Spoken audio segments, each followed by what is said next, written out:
saya Yohana Antira Francisca, kami dari kelompok 7 akan membahas mengenai aset tetap dan aset tak berwujud. Yang pertama, perolehan aset tetap.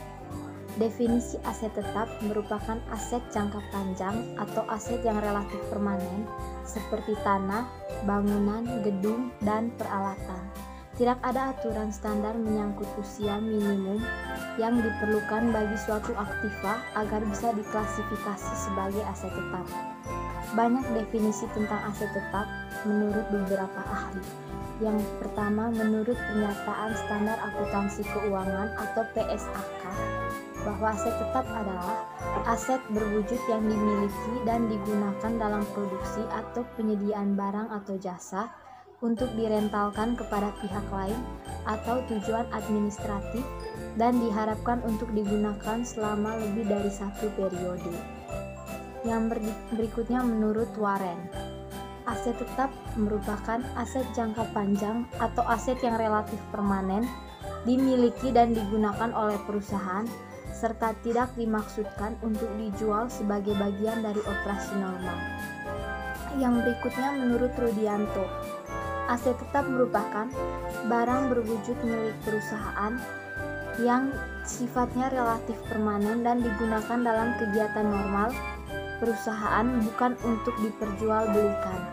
Berdasarkan definisi berbagai sumber di atas tentang aset tetap, dapat disimpulkan bahwa aset tetap merupakan suatu aset yang mempunyai bentuk 7-8 fisik, mempunyai nilai yang relatif besar, dimiliki oleh perusahaan dan digunakan dalam operasi normal perusahaan sehari-hari, serta tidak untuk diperjualbelikan dan bersifat permanen atau mempunyai masa guna lebih dari satu periode akuntansi. Yang berikutnya, karakteristik aset tetap. Berikut beberapa definisi karakteristik aset tetap dari berbagai sumber. Yang pertama, menurut Firdaus Adunia menyatakan bahwa karakteristik aset tetap yaitu yang pertama, maksud perolehannya adalah digunakan dalam kegiatan perusahaan dan bukan untuk diperjualbelikan dalam kegiatan normal perusahaan. Yang kedua, umur atau jangka waktu pemakainya yang lebih dari 1 tahun. Yang ketiga, bahwa pengeluaran untuk aktiva tersebut harus merupakan pengeluaran yang nilainya besar atau material bagi perusahaan tersebut. Dalam perolehannya, perusahaan harus membuat kebijaksanaan keuangan atau akuntansi mengenai nilai atau jumlah minimum pengeluaran yang dapat dikapitalisasi atau yang dianggap sebagai pengeluaran barang modal.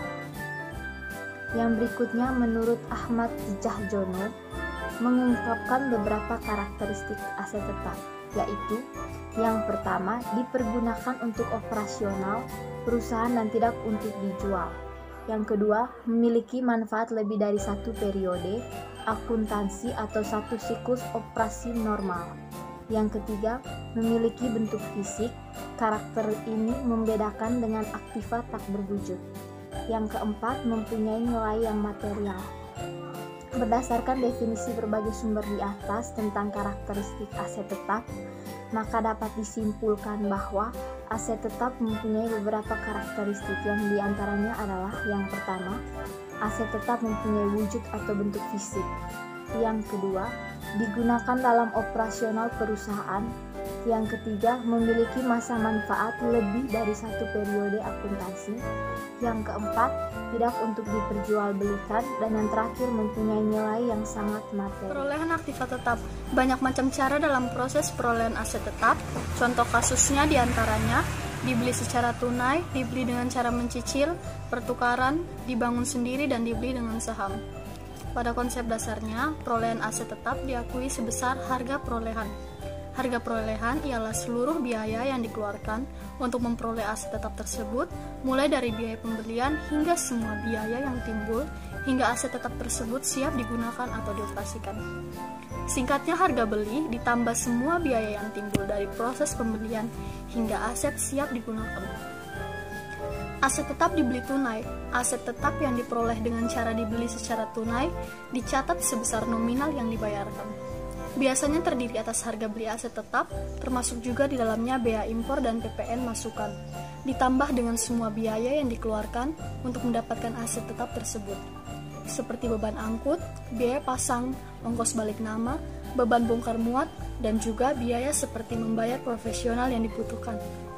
Dan apabila dalam pembelian tunai aktiva tetap terdiri dari berbagai macam aset tetap, maka harga pokok masing-masing aset tersebut ditetapkan berdasarkan harga pasar relatif.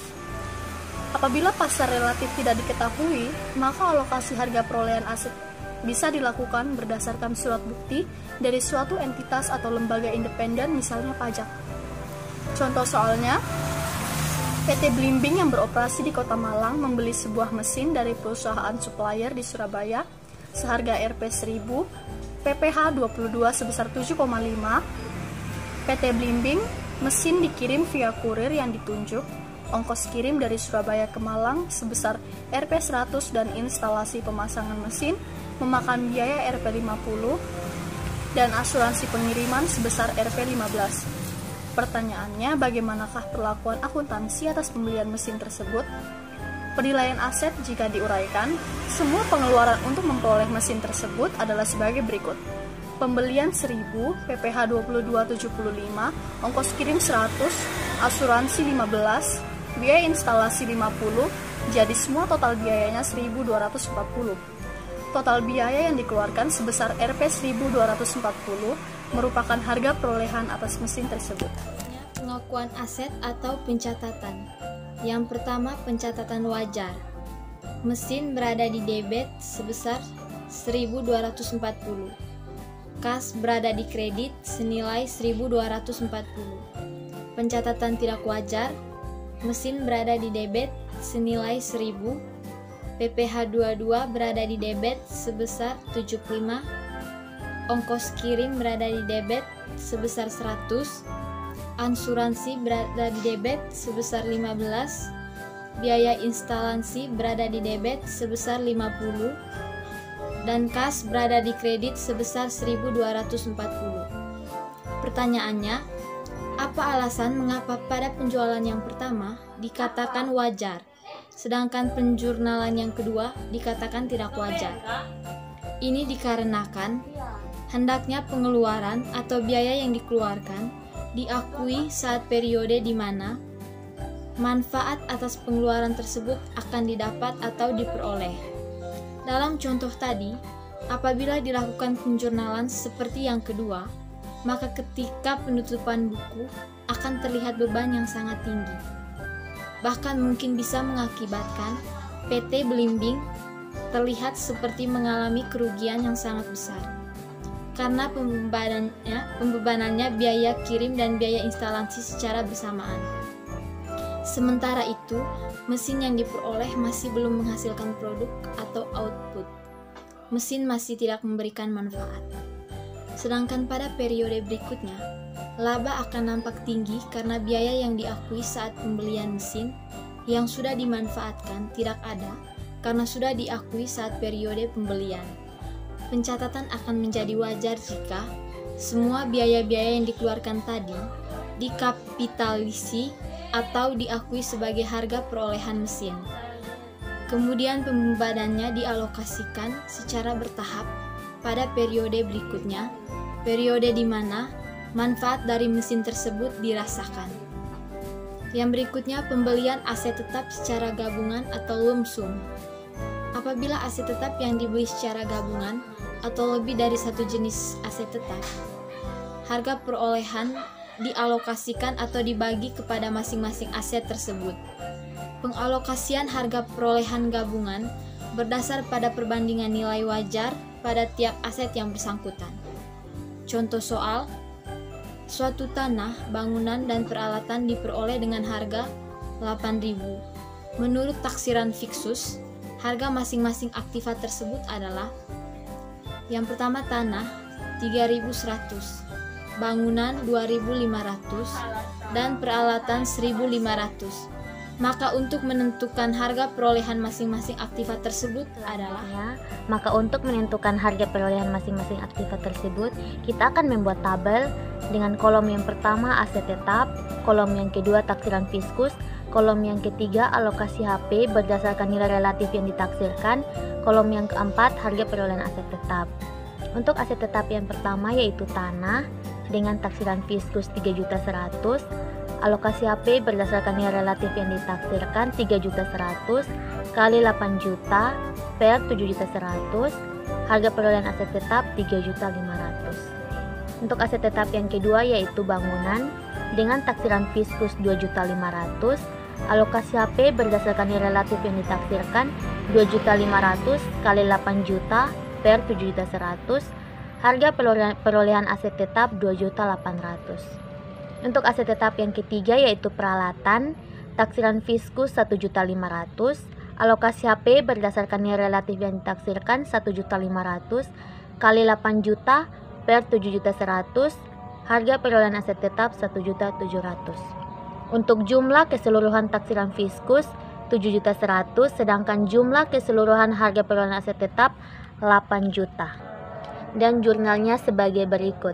Debit land 3.500.000, debit building 2.800.000, debit equipment 1.700.000, kredit kas 8 juta. Aset yang dicatat adalah harga perolehan bukan taksiran dari fiskus, tetapi setelah ditambahi pembagian selisih harga beli secara keseluruhan yang sudah didistribusikan. Materi selanjutnya mengenai metode depresiasi.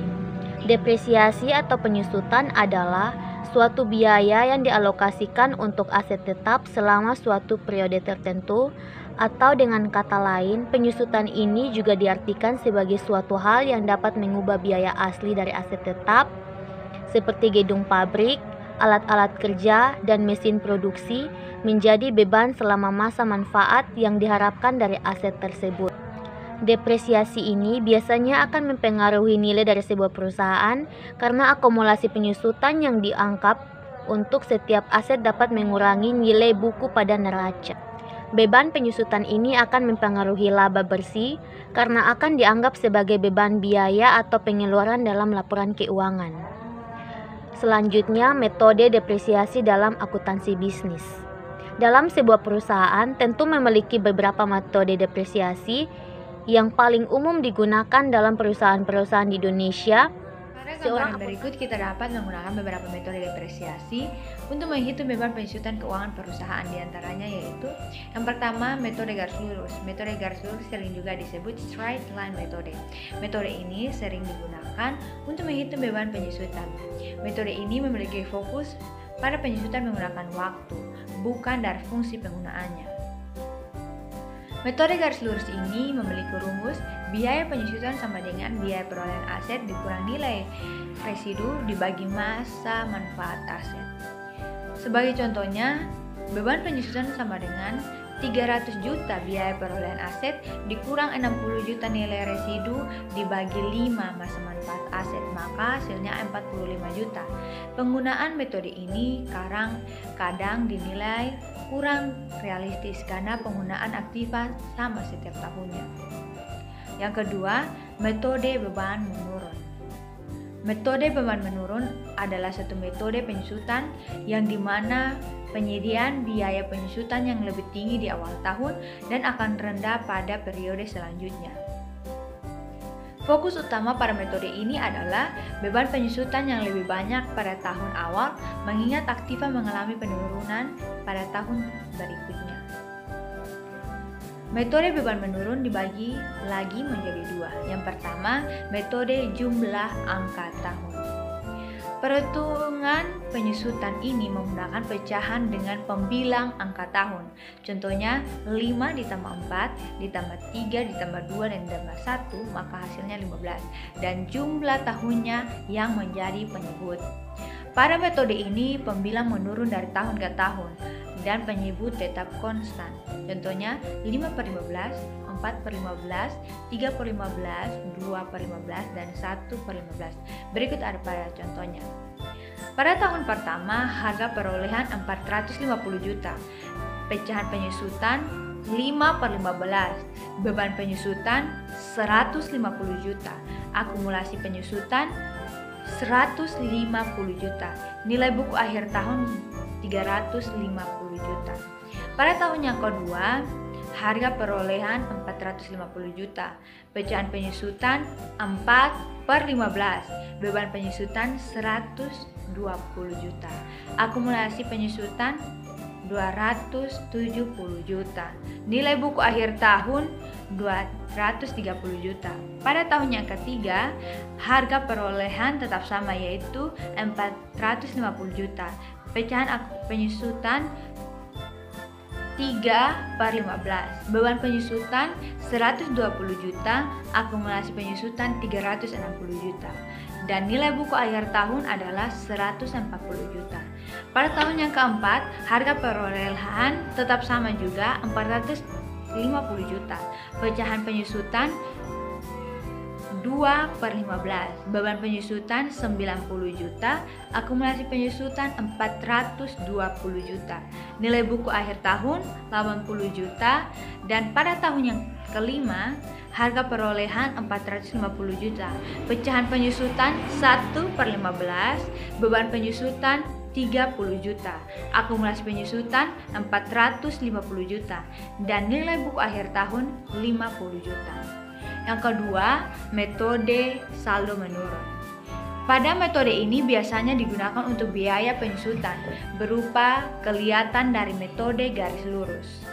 Seperti contoh, tarif saldo dapat menurun berganda untuk aktiva 10 tahun akan menjadi 20% atau 2 kali biaya garis lurus, yaitu 1/10 atau 10%. Berikut adalah contohnya. Pada tahun pertama, harga perolehan 500 juta, nilai buku awal tahun 500 juta, dan tarif 40%, penyusutan 200 juta, akumulasi penyusutan 200 juta, nilai buku akhir tahun 200 juta.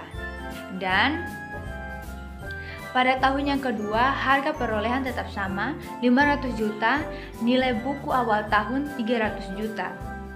Tarif 40%, penyusutan 120 juta, akumulasi penyusutan 390 juta, dan nilai buku akhir tahun 190 juta. Dan selanjutnya dapat dilihat pada tabel yang tertera. Metode aktivitas atau unit penggunaan atau produksi.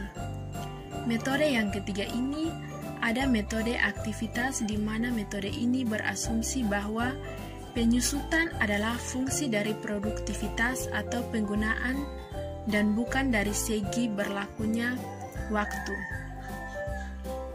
Dengan gambaran di atas, penentuan umur penyusutan dari kendaraan tersebut tidak akan memiliki masalah tertentu mengingat penggunaannya relatif mudah diukur. Namun metode ini memiliki keterbatasan karena tidak tepat jika digunakan pada situasi penyusutan dengan berdasarkan waktu dan bukan aktivitas. Yang berikut metode depresiasi khusus. Yang terakhir ada metode depresiasi di mana metode ini memiliki tujuan untuk mengetahui penyusutan manfaat aset sebuah perusahaan. Pada beberapa kasus, perusahaan tidak lagi dapat memilih salah satu metode-metode yang sudah disebutkan di atas. Karena aktiva yang terlibat memiliki karakteristik unik dan membutuhkan penerapan yang khusus. Dua metode khusus ini dapat diterapkan pada kasus-kasus tersebut, yaitu metode kelompok dan gabungan, di mana metode ini sering digunakan pada aktiva yang homogen dan memiliki fungsi yang kurang lebih sama. Metode campuran dan kombinasi yang diterapkan sesuai dengan keinginan akuntan. Yang berikut, capital and revenue expenditure. Pengeluaran modal atau capital expenditure adalah biaya-biaya yang dikeluarkan dalam rangka memperoleh aktiva tetap, mengingatkan efisiensi operasional dan kapasitas produktif aktiva tetap, serta perpanjangan masa manfaat aktiva tetap. Perbedaan pengeluaran modal dan pengeluaran pendapatan. Pengeluaran modal capital expenditure adalah biaya-biaya yang dikeluarkan dalam rangka memperoleh aktiva tetap, mengingatkan efisiensi operasional dan kapasitas produktif aktiva tetap, serta memperpanjang masa manfaat aktiva tetap. Biaya-biaya ini biasanya dikeluarkan dalam jumlah yang cukup besar atau material, namun tidak sering terjadi.